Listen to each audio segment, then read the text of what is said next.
Selamat malam semuanya. Kami dari kelompok 3 akan membawakan presentasi materi strategi proses dan perencanaan kapasitas. Namun, sebelum masuk ke materi, izinkanlah kami memperkenalkan diri terlebih dahulu. Perkenalkan, nama saya Putu Yoga Indra Pratama, NIM 190111094. Perkenalkan, nama saya Kadek Desi Aryani, NIM 190111098. Perkenalkan, nama saya Dedi Tista Widyatana, NIM 190111085.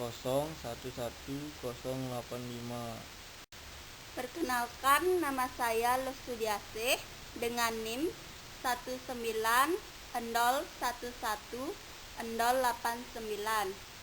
Berikutnya, materi pertama akan dijelaskan dengan teman saya.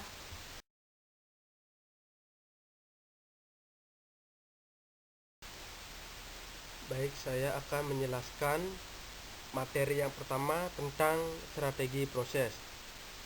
Strategi proses adalah pendekatan organisasi untuk mentransformasi sumber daya yang dimiliki menjadi barang dan jasa. Tujuan dari strategi proses adalah untuk menentukan jalan dalam memproduksi barang dan jasa yang dapat memenuhi kebutuhan konsumen dan spesifikasi produk dalam keterbatasan biaya dan keterbatasan manajerial yang lain. Proses yang dipilih akan memiliki pengaruh jangka panjang pada produksi dan efisiensi, juga pada fleksibilitas biaya dan kualitas yang dihasilkan.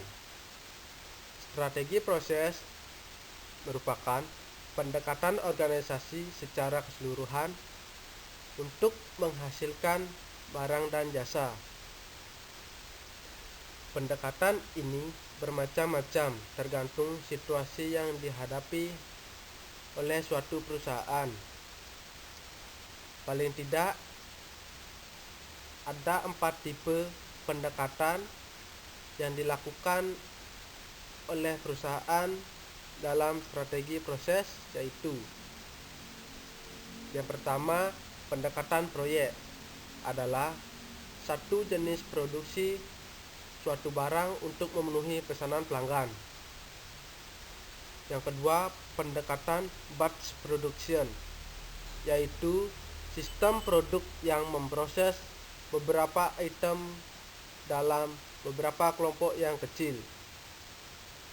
Yang ketiga, pendekatan mass production, yang artinya memproduksi barang yang volumenya besar dengan produk yang terstandarisasi. Dan yang keempat adalah pendekatan continuous process, yaitu digunakan untuk komoditas produk yang volumenya sangat besar.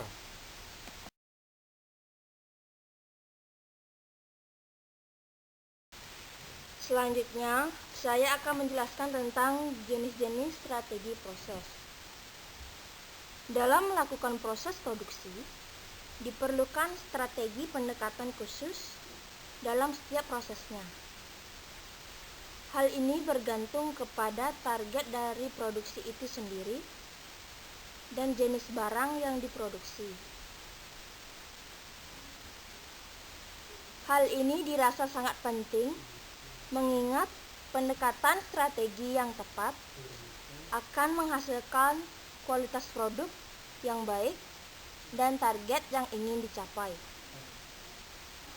Sehingga dalam manajemen operasional, strategi proses dibagi ke dalam 4 strategi, yakni yang pertama ada fokus proses, yaitu suatu fasilitas yang diorganisasi di sekeliling proses untuk memfasilitasi produksi yang volumenya rendah dengan varietas yang tinggi. Strategi ini memiliki ciri varietas atau keragaman yang tinggi, namun volume tiap jenis barang atau produk yang diproduksi sedikit. Jenis strategi ini cocok untuk sebuah proses produksi dengan jenis produk yang banyak namun berubah-ubah. Outputnya berdasarkan pesanan, tidak ada standar fasilitas operasi serta volume produksi yang relatif sedikit. Contohnya dari fokus proses ini yaitu antara lain restoran. Proses ini fleksibel dan memungkinkan menghasilkan produk dengan jenis yang berbeda atau bervariasi. Ciri-ciri dari fokus proses ini, yang pertama, proses memenuhi pesanan dengan berbagai macam pesanan dengan bentuk dan kualitas yang berbeda. Yang kedua, tingkat fleksibilitas yang tinggi. Yang ketiga, biaya variabel yang tinggi. Yang kedua ada fokus berulang, yaitu suatu proses produksi yang berorientasi pada produk yang menggunakan modul. Modul adalah bagian atau komponen dari produk yang sebelumnya telah disiapkan, seringkali dalam proses yang terus-menerus. Fokus berulang merupakan lini perakitan klasik yang digunakan secara luas hampir pada seluruh perakitan, baik itu perakitan otomotif maupun alat rumah tangga. Karena prosesnya berfokus pada modul, sehingga dalam prakteknya harus mengikuti modul tersebut, sehingga proses ini menjadi kurang fleksibel dibandingkan dengan fokus proses. Adapun ciri-ciri dari fokus berulang yaitu tentunya menggunakan modul. Yang kedua, menggunakan proses yang sudah lama dikenal.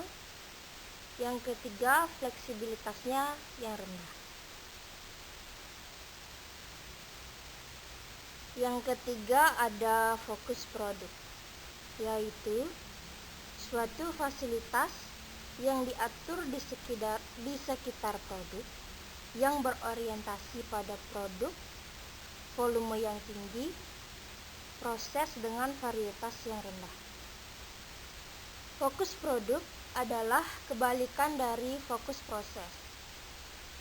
Dalam fokus proses, keragaman jenis produk tinggi, namun volume produksinya rendah. Sedangkan pada fokus produk, volume produksinya tinggi, namun keragaman jenis produksinya rendah. Proses ini juga dikenal dengan proses berkelanjutan atau kontinu, karena memiliki lintasan produksi yang sangat panjang dan berkelanjutan. Untuk model produk ini tidak mudah berubah dan permintaan akan produk besar. Hal ini disebabkan karena biasanya untuk produksi harus menggunakan mesin khusus, memaksimalkan penggunaan dan menghindari terjadinya kesalahan dan pemberhentian. Karena kerusakan salah satu mesin dapat menyebabkan keseluruhan proses terhenti. Sehingga dengan demikian dibutuhkan spesialis pemeliharaan untuk berjaga apabila ada kerusakan. Fokus produk juga membutuhkan tenaga kerja yang lebih sedikit karena menggunakan peralatan material handling yang otomatis. Contoh dari fokus ini adalah pabrik kimia, pembuatan baja, dan lain sebagainya. Ciri-ciri dari fokus produk ini antara lain yang pertama, fasilitas disusun di sekitar produk. Yang kedua, sifat produksi panjang dan memakan waktu lama. Yang ketiga, standarisasi dan kontrol kualitas. Yang keempat, volume produksi tinggi dan sedikit variasi. Yang terakhir ada fokus kustomisasi massal, yaitu produksi yang cepat, biaya rendah yang melayani secara konstan perubahan dari keinginan konsumen yang unik. Produksi produk dan jasa yang cepat dan murah, namun dapat memenuhi keinginan pelanggan yang semakin unik dan selalu berubah. Kustomisasi massal bukan hanya mengenai keragaman produk, tetapi juga bagaimana secara ekonomis mengetahui apa yang diinginkan pelanggan dan kapan pelanggan menginginkannya dengan tepat. Atau dengan kata lain, produk dibuat sesuai dengan pesanan atau build to order.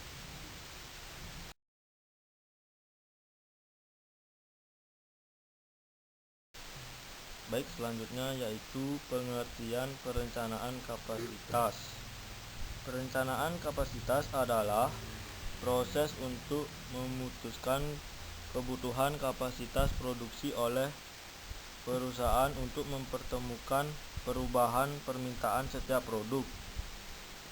Adapun tujuan perencanaan kapasitas yaitu untuk mencapai tingkat utilitas tinggi dan tingkat pengembalian investasi yang tinggi, di mana penetapan ukuran fasilitas sangatlah menentukan. Di dalam perencanaan kapasitas terdapat 3 strategi, yaitu yang pertama Cap Activity Lead strategi, yaitu kapasitas berada di depan permintaan. Strategi ini cocok untuk pasar yang ada berkembang saat ini. Yang kedua, Cap Activity Lag strategi, yaitu kapasitas berada di bawah pemerintahan. Strategi ini berpeluang untuk mengalami kerugian. Yang ketiga, Average Lead strategi, yaitu kapasitas berada sejajar dengan permintaan, di mana kapasitas yang ada jumlahnya yang tersedia hanya sebanyak permintaan yang ada.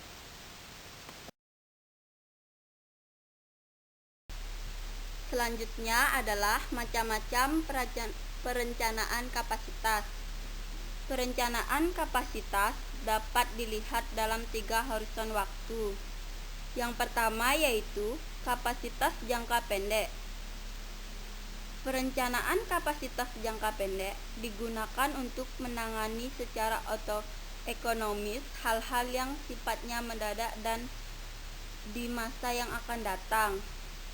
Misalnya, untuk memenuhi permintaan yang bersifat mendadak atau seketika dalam jangka waktu pendek.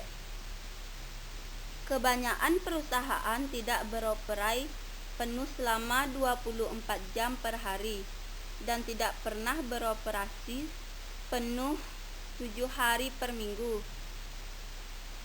Jika perusahaan beroperasi penuh 8 jam per hari dan 5 hari per minggu, maka kapasitas normal jam kerja perusahaan adalah 40 jam per minggu. Namun demikian, 40 jam per minggu bukanlah kapasitas maksimum yang dimiliki. Dalam banyaknya kasus perusahaan, dimungkinkan untuk bekerja melebihi kapasitas norma, sehingga kapasitas output maksimumnya lebih dari 40 jam kerja. Contoh kapasitas jangka pendek seperti catering, penjahit, dan lain-lain. Selanjutnya yang kedua yaitu kapasitas jangka menengah. Perencanaan kapasitas jangka menengah, rencana-rencana bulanan atau kuartalan untuk sampai 3-36 bulan yang akan datang.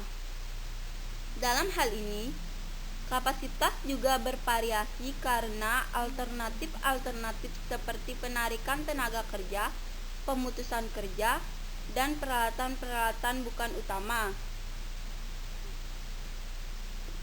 Selanjutnya yang ketiga yaitu kapasitas jangka panjang. Perencanaan kapasitas jangka panjang merupakan strategi operasi dalam menghadapi segala kemungkinan yang akan terjadi dan sudah dapat diperkirakan sebelumnya. Misalnya rencana untuk menurunkan biaya per unit dalam jangka pendek sangat sulit untuk dicapai karena unit produk yang dihasilkan masih berskala kecil, tetapi dalam jangka panjang rencana tersebut dapat dicapai dengan meningkatkan kapasitas produksi. Dari hasil presentasi di atas, dapat kami simpulkan bahwa strategi proses adalah pendekatan organisasi untuk mentransformasi sumber daya yang dimiliki menjadi barang dan jasa. Tujuan dari strategi proses adalah untuk menemukan jalan dalam memproduksi barang dan jasa yang dapat memenuhi kebutuhan konsumen dan spesifikasi produk dalam keterbatasan biaya dan keterbatasan manajerial yang lain. Adapun tipe pendekatan strategi proses yaitu pendekatan proyek, pendekatan batch production, pendekatan mass production, pendekatan continuous proses, dan juga jenis-jenis strategi proses. Yang pertama fokus proses, yang kedua fokus berulang, yang ketiga fokus produk, yang keempat fokus kustomisasi massal. Perencanaan kapasitas adalah proses untuk memutuskan kebutuhan kapasitas produksi oleh perusahaan untuk mempertemukan perubahan permintaan setiap produk. Tujuan dari perencanaan kapasitas adalah pencapaian tingkat utilitas tinggi dan tingkat pengembalian investasi yang tinggi, di mana penetapan ukuran fasilitas sangatlah menentukan. Strategi perencanaan kapasitas meliputi kapasitas lead strategi, kapasitas lag strategi, average lead strategi. Ada pula macam-macam perencanaan kapasitas ialah perencanaan kapasitas jangka pendek, perencanaan kapasitas jangka menengah, perencanaan kapasitas jangka panjang. Sekian presentasi dari kelompok kami. Atas waktu dan perhatiannya kami ucapkan terima kasih. Apabila ada kesalahan dalam penyampaian materi tadi, kami mohon maaf. Semoga presentasi yang kami bawakan ini bisa bermanfaat untuk kita semua. Om Santi Santi Santi Om.